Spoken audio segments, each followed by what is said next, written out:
और मैं मोहम्मद सलीमुल्लाह और आप देख रहे हैं एपी स्टार न्यूज। इस वक्त मैं महाराजगंज के मुख्यालय में मौजूद हूं।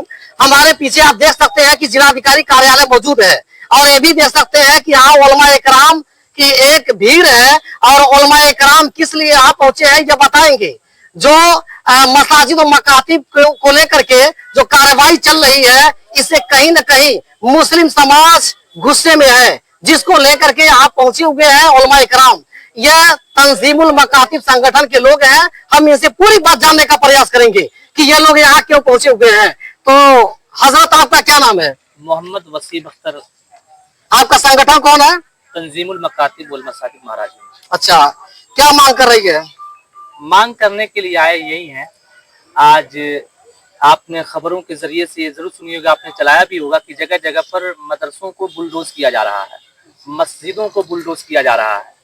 और हाल तो ये है साहब कि एक तो हम हिस्सा भी नहीं देंगे और आप बोलेंगे तो आपके साथ अच्छा भी नहीं होगा। 10 साल हो गए, 10 साल से मदरसा बोर्ड बैठा नहीं, मदरसों को मान्यता मिला नहीं, हजारों फाइलें मौजूद हैं, जमा है। अब मजबूरन मुझको रजिस्ट्रेशन पे ही मदरसे को संचालन करना पड़ रहा है, चलाना पड़ रहा है। अब मकतब चल रहे हैं, अब उन मदरसों को, मकातिब को नोटिस दिया जा रहा है कि आप बंद कर दीजिए, आपके पास मान्यता नहीं है। अजीब हाल है भाई। अच्छा। आप 10 साल से आप मान्यता दे नहीं रहे हैं तो हम क्या करें? मदरसों के बच्चों को बोरे में भर करके फेंक दिया जाए? क्या किया जाए? उसके बाद आप कह रहे हैं नोटिस दिया जा रहा है, ताला लगाया जा रहा है, सरकारी ताला लग रहा है कि आप बंद कर दें, चलाने का हक नहीं है, अगर आप चलाएंगे तो आपके खिलाफ कार्रवाई की जाएगी। ये कहाँ का इंसाफ है? तो जिलाधिकारी कार्यालय पहुंचे हैं इसी चीज को लेकर के यही शिकायत लेकर के कि भाई जो बताया जा रहा है कि अवैध जगहों पे हैं, मदरसे हैं, बने हुए हैं, हम उसके लिए तो हम कुछ कहने के लिए नहीं आए, लेकिन मजीद जो मदरसे नंबर पे हैं, जो मदरसे वैध हैं, जो मदरसे सही हैं, जो मस्जिदें सही हैं, आखिर उनको क्यों टारगेट किया जा रहा है, उनको क्यों निशाने पे लिया जा रहा है? इसलिए हम जिलाधिकारी महोदय से हम आए हैं अपील करने के लिए कि जरा सा इसको संज्ञान में लेते हुए ऐसे कार्रवाई पर रोक लगाएं। शासन प्रशासन की तरफ से तो यह कहा जा रहा है कि अवैध मदारिस मकातिब जो है उनके ऊपर एक्शन लिया जा रहा है। नहीं नहीं नहीं नहीं नहीं, ऐसे बहुत से मदरसे मौजूद हैं और इसमें लोग भी मौजूद हैं जिनके पास नोटिस पहुंच चुकी हैं और उनके वहां सिर्फ रजिस्ट्रेशन है, मान्यता नहीं है। मान्यता कहाँ से मिलेगा जब मान्यता नहीं दे रहे हैं? तो इसलिए हम आए हुए हैं, इसी चीज को बताने के लिए आए हुए हैं और कहने के लिए आए हुए हैं। इस संगठन में आप किस पद पे हैं? मैं इस संगठन का मैं अध्यक्ष हूँ। अध्यक्ष है। तो देखा है आपने, अध्यक्ष जी ने साफ तौर से बताया कि मान्यता के लिए आवेदन कर दिया गया था लेकिन मान्यता नहीं मिल रही है। इस वजह से हम यहाँ पहुंचे हैं कि आखिर बच्चों को क्या किया जाए, इसका क्या समाधान निकाला जाए। हमारे साथ मौजूद है, आपका क्या नाम है? तबारक हुसैन, बसपा का मैं जिला उपाध्यक्ष हूँ महाराजगंज से। तो किस मांग को लेकर के आप जिलाधिकारी कार्यालय पहुंचे हैं?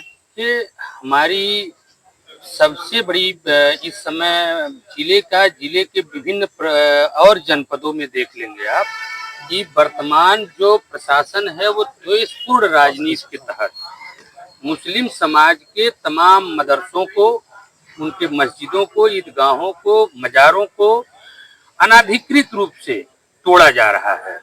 ये सिर्फ मुस्लिम समाज को मतलब एक तरह से प्रताड़ित करने के लिए हो रहा है, जबकि उस पर माननीय सुप्रीम कोर्ट का एक बिल्कुल स्पष्ट आदेश है कि ऐसा कोई काम न किया जाए। तो इसी संबंध में हम लोग माननीय जिलाधिकारी महोदय से निवेदन करने आए हैं। क्योंकि संविधान में हमें समान अधिकार मिला हुआ है, हम अपनी बात कह सकते हैं, इसलिए हम अपनी बात कहने आए हैं कि अगर आपकी नजर में कहीं कोई दोषी है तो उसको आप बाकायदे एक जांच कराइए, नोटिस दीजिए। हो सकता है नोटिस के क्रम में वो उसकी जो कमी है वो पूरी हो जाए, फिर उनको समान जीने का अधिकार मिल जाए, समान मदरसे संचालित करने का अधिकार उनको मिल जाए। लेकिन ये सीधे कर क्या रहे हैं कि बुलडोजर लेकर के पहुंच रहे हैं और बुलडोजर के सामने आप देख रहे हैं कि किसी की कुछ चल नहीं रही है, वो मस्जिद मदरसों को और ईदगाहों को, कब्रों को तोड़ करके नेस्तनाबूद कर दे रहे हैं। प्रशासन की तरफ से तो कहा जा रहा है कि नोटिस दिया जा रहा है। नहीं, वो नोटिस आप दे रहे हैं तो फिर उसकी एक समय सीमा भी तो आप तय करते होंगे।